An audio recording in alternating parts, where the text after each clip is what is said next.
नमस्ते बच्चों, welcome back to my class.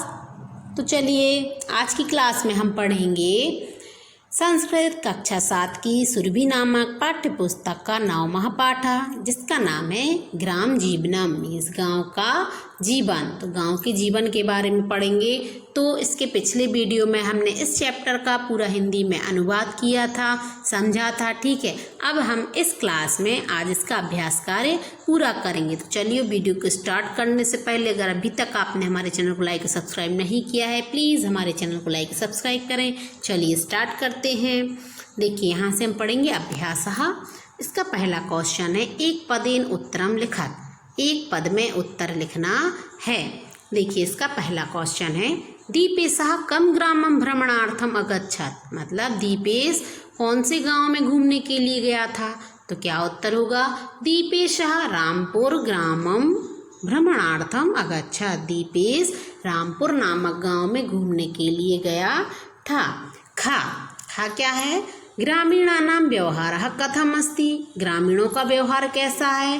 तो कैसा है ग्रामीणों का व्यवहार, उत्तर होगा ग्रामीणानां व्यवहारः प्रेमपूर्णश्च अस्ति, मतलब गांव ग्रामीणों का व्यवहार प्रेम पूर्वक है, ठीक है, मतलब प्रेमपूर्ण है। इसके बाद है गा, देशस्य आधारः कः, देश का आधार क्या है। तो उत्तर होगा देशस्य आधारः ग्रामः एव, मतलब गांव ही देश का आधार है। चलिए फोर्थ क्वेश्चन है देशोन्नति ही कुत्र सन्निहिता, मतलब देश की उन्नति किसमें सन्निहित है, किसमें सन्निहित है मीन्स किसमें छिपी हुई है। तो देशोन्नति ग्रामोन्नतौ सन्निहिता, मतलब देश की उन्नति गांव की उन्नति में ही छिपी हुई है। इसके बाद है हमारा फिफ्थ क्वेश्चन दीपेशस्य छात्रावासः कस्मिन् नगरे अस्ति, दीपेश मतलब दीपेश का छात्रावास किस नगर में है, किस शहर में है। तो उत्तर होगा दीपेशस्य छात्रावासः इंदौर नगरे अस्ति, मतलब दीपेश का जो छात्रावास है वो इंदौर नगर में है। चलिए अब चलते हैं हम सेकंड क्वेश्चन पे। सेकंड में क्या करना है, हमें एक वाक्य में उत्तर, हमें इसमें एक वाक्य में उत्तर लिखना है। देखिए सबसे पहला क्वेश्चन है ग्रामम परितः किम किम अस्ति, गांव के चारों ओर क्या क्या है। तो देखिए हम उत्तर लिखेंगे, पहले पेज पे चलेंगे, वहाँ इसका आंसर दिया हुआ है ग्रामम परितः किम किम अस्ति, गांव के चारों ओर क्या क्या है। तो देखिए कहाँ इसका आंसर लिखा है, देखिए ये आंसर लिखा है ग्रामम परितः कृषि भूमि गौचारण भूमि विभिन्न वृक्षाः च सन्ति, ठीक है, यहाँ तक लिखेंगे गांव के चारों कृषि भूमि गौचारण भूमि और विभिन्न वृक्ष हैं। चलिए अब हम चलते हैं फर्स्ट पेज पे सेकंड क्वेश्चन पे। तो सेकंड क्वेश्चन है ग्रामे के पशवः सन्ति, गांव में कौन कौन से पशु हैं। तो देखिए कौन कौन से पशु हैं गांव में, ये भी पहले ही पेज पे इसका आंसर है कि ग्रामे धेनवः महिष्यः बलिवर्दादयः बहुवः पशवः सन्ति, मतलब गांव में गायें भैंसें बैल आदि बहुत से पशु हैं। चलिए अब चलते हैं हम नेक्स्ट क्वेश्चन पे। तो नेक्स्ट क्वेश्चन है गा वाला, झिरी ग्रामस्य महत् वैशिष्ट्यम किम, झिरी गांव की महत्वपूर्ण विशेषता क्या है। तो देखिए ये हमारे दूसरे पेज पे है, झिरी नामक गांव की महत्वपूर्ण विशेषता क्या है। देखिए ये लिखेंगे हम क्या, झिरी ग्रामस्य इदम, तस्य की जगह लिखेंगे झिरी ग्रामस्य इदम महत् वैशिष्ट्यम यत्, ठीक है, झिरी नामक गांव की यह महत्वपूर्ण विशेषता है कि प्रायः सर्वे जनाः संस्कृतेन एव भाषन्ते, कि यहाँ पर ज़्यादा से ज़्यादातर लोग संस्कृत में ही बात करते हैं, संस्कृत में ही बोलते हैं, ठीक है। चलिए अब चलते हैं हम घा वाले क्वेश्चन पर। तो घा है हट्टे विक्रेतरः किम किम विक्रीणन्ति, मतलब बाजार में विक्रेता क्या क्या बेचते हैं। तो क्या क्या बेचते हैं यहाँ हमने पढ़ा था, देखो यहाँ पर आकर क्या क्या बेचते हैं। देखो एता हट्टम आगत, यहाँ इस बाजार में आकर विक्रेता नित्य उपयोगी वस्तुएं, हस्तशिल्प कला वस्तुएं, गोधूम चणका मतलब गेहूं चना खाद आदि खाद्य की वस्तुएं, ठीक है, और घर के उपयोगी वस्तुओं को बेचकर धन अर्जित करते हैं। यहाँ तक इसका ये आंसर होगा। चलिए अब चलते हैं हम नेक्स्ट क्वेश्चन पर। लास्ट क्वेश्चन है 5th। क्या है? कृषकाः कथम कृषि कर्मं कुर्वन्ति। मतलब कृषकाः, ठीक है, कृषक कैसे कृषि कार्य करते हैं, तो किसान कैसे कृषि कार्य करते हैं। तो देखो यहाँ से हम लिखेंगे इसका आंसर। 1 मिनट, देखो यहाँ से इसका आंसर है इसी पेज पे। क्या है? कृषकाः तापम शीतम वृष्टिम च सहत्वा कृषि कर्मम कुर्वन्ति। मतलब किसान गर्मी, जाड़ा और बरसात को सहकर कृषि कार्य करते हैं। चलिए अब चलते हैं हमारे 3rd क्वेश्चन पर। तो 3rd है रेखांकित पदानाम आधारेण प्रश्न निर्माणम कुरुत। मतलब जो रेखांकित पद है, जो रेखांकित किया हुआ अंडरलाइन में जो शब्द है, उसको आधार मानकर प्रश्न का निर्माण करना है। तो पहला है छात्रावासे स्थित्वा सम्यक अध्ययनम करोमि। मतलब छात्रावास में रहकर ठीक प्रकार से अध्ययन कर रहा हूँ। तो छात्रावास में रहकर, तो हम क्वेश्चन बनाएंगे कहाँ रहकर। तो इसका छात्रावास की जगह क्या लिखेंगे? कुत्र, मतलब कहाँ।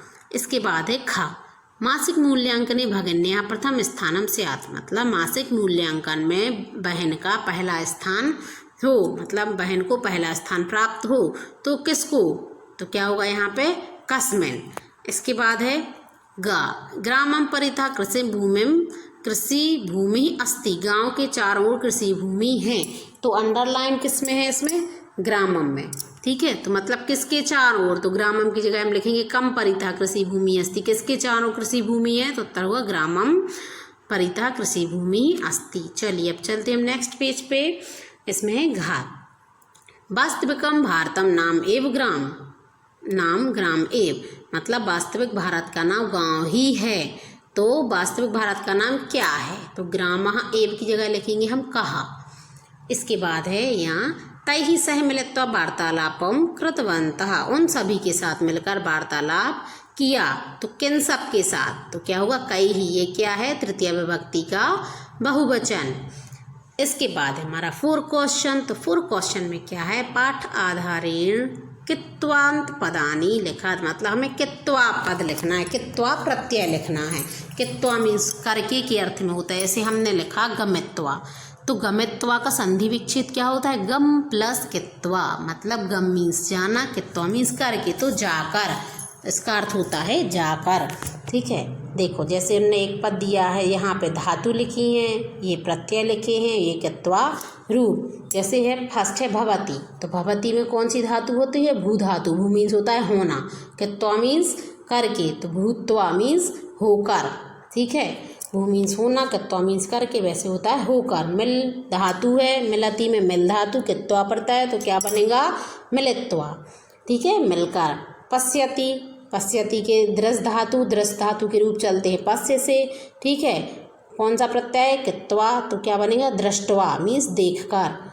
करोति मीन्स करना। तो कौन सी धातु होती है करने के लिए? क्री धातु। प्रत्यय होगा कित्वा, तो बनेगा कृत्वा, मतलब करके। सहति मीन्स सहन करना। सह धातु, कित्वा प्रत्यय, तो सहत्वा मीन्स सहन करते हुए। स्मृति मीन्स याद करना। स्मृत धातु, कित्वा प्रत्यय, तो स्मृत्वा मतलब स्मरण करके, याद करके।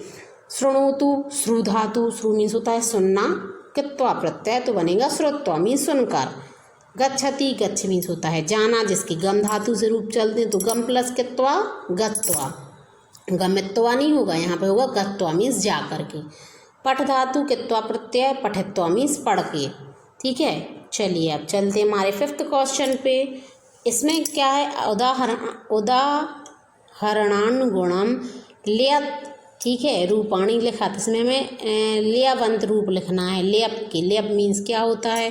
देखो ये उपसर्ग लिखी है, ये धातु लिखी है, ये प्रत्यय लिखी है, ठीक है। लियप प्रत्यय में उपसर्ग भी होती है, धातु भी होती है और प्रत्यय भी होती है, ठीक है। हम इसके रूप बनाएंगे, जैसे आ उपसर्ग, नी धातु, लियप प्रत्यय। इस लियप में या शेष रहता है। क्या होता है लियप प्रत्यय में? या शेष। जैसे आनीय, तो आ उपसर्ग होगा, नी धातु होगी और लियप प्रत्यय आनीय।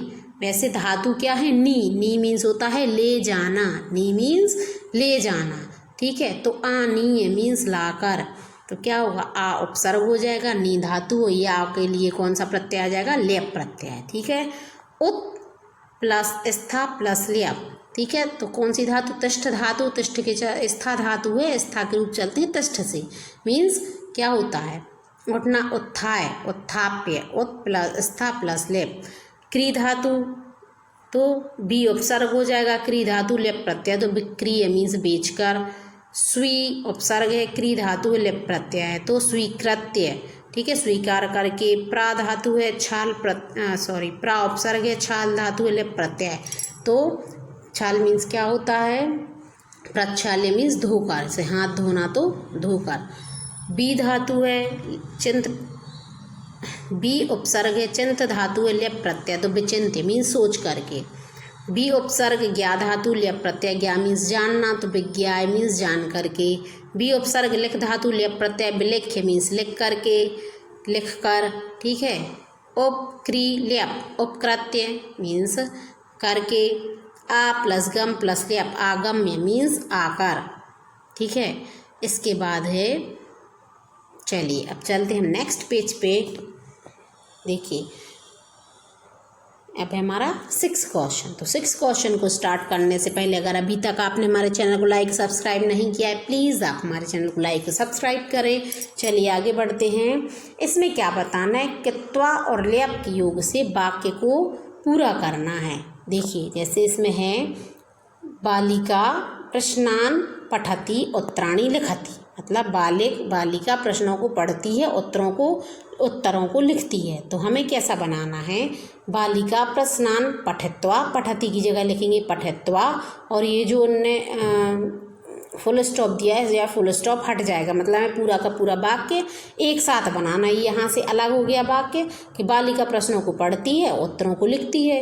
हमें बनाना है बालिका प्रश्नों को पढ़कर उत्तर को लिखती है, प्रश्नों को पढ़कर उत्तरों को लिखती है। तो बालिका प्रश्नान पठित्वा मतलब पढ़ के, उत्तराणि लिखती मीन्स उत्तरों को लिखती है। ऐसे ही हम सभी बनाएंगे।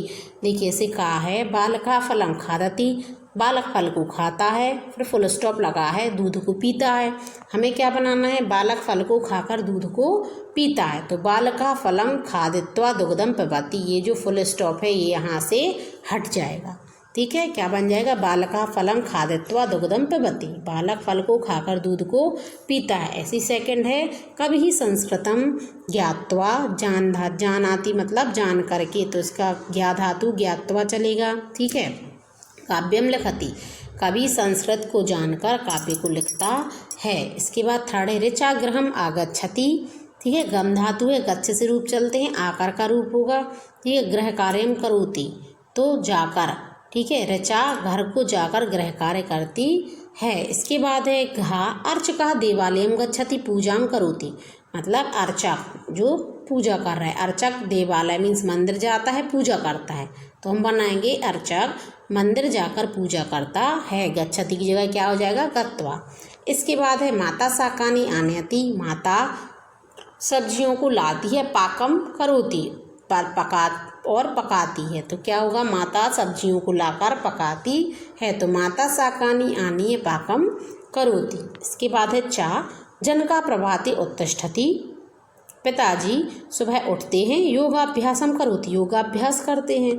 तो जनका प्रभाते उत्थाय योगाभ्यासम करोति मतलब पिताजी सुबह उठकर योग का अभ्यास करते हैं। इसके बाद है छा दीपेशा हस्तम प्रक्षालयति भोजनम करोति, तो क्या होगा, दीपेशा हस्तम प्रक्षाल्य भोजनम करोति मतलब दीपेश हाथ को धोकर भोजन करता है। इसके बाद है जा समिधा मनसी विचिन्त्य लेखम लिखती मतलब समिधा मन में सोचकर लेख लिखती है। इसके बाद है झा आराधना स्नानम करोति पूजाम करोति, क्या बनेगा, आराधना स्नानम कृत्वा पूजाम करोति मतलब आराधना स्नान करके पूजा करती है। इसके बाद है लास्ट या विक्रेता वस्तुनि विक्रीणाति मतलब विक्रेता वस्तुओं को बेचते हैं, धनम अर्जयति धन अर्जित करते हैं। तो हम क्या बनाएंगे, विक्रेता वस्तुनि विक्रीय धनम अर्जयति मतलब विक्रेता वस्तुओं को बेच करके धन अर्जित करते हैं। चलिए अब है हमारा लास्ट क्वेश्चन। लास्ट क्या है, भिन्न प्रकृतिकम पदम चुनत, मतलब अलग अलग प्रकृति के पद चुनने हैं। मतलब ये इसमें एक साथ लिखा है और एक अलग लिखा है, उसको हमें चुनना है। तो देखिए का गत्वा पठित्वा भूत्वा हसत्वा पठितुम। देखिए गत्वा मीन्स जाकर, पठित्वा मीन्स पढ़कर, भूत्वा मीन्स होकर, हसत्वा मीन्स हंसकर और पठितुम मीन्स पढ़ने के लिए। तो ये तुमुन धातु है पठितुम, इसीलिए ये इन सबसे अलग है। इसका तुमुन धातु का अर्थ होता है के लिए। ठीक है, अब है खा, दुग्धम दधि नवीनतम तक्रम रोटिका। ठीक है, ये सब अलग हैं और रोटी इसमें अलग है। दूध दही माखन ये सब अलग हैं और रोटी अलग है। इसके बाद है गा, भ्राता भगिनी माता पिता शिक्षिका। भाई बहन माता पिता अलग हैं और शिक्षक इसमें अलग हैं। इसके बाद है लास्ट घा, का कहा कोकिला कपोता सुकह मत्स्य। देखो कौआ, कोयल, कबूतर, तोता, ठीक है, ये पक्षियों के नाम है। मत्स्य, ठीक है, ये जीव का नाम है, तो इसमें मत्स्य अलग हो जाएगा। तो चलिए बच्चों, अगर आपको आज का वीडियो अच्छा लगा है, समझ में आया है, तो प्लीज़ आप हमारे चैनल को लाइक सब्सक्राइब करें, अपने दोस्तों के साथ शेयर करें, जिसको आपको आगे आने वाले वीडियो का नोटिफिकेशन मिलता रहेगा। चलिए अब मिलेंगे हम नेक्स्ट वीडियो में, तब तक के लिए जय हिंद जय भारत।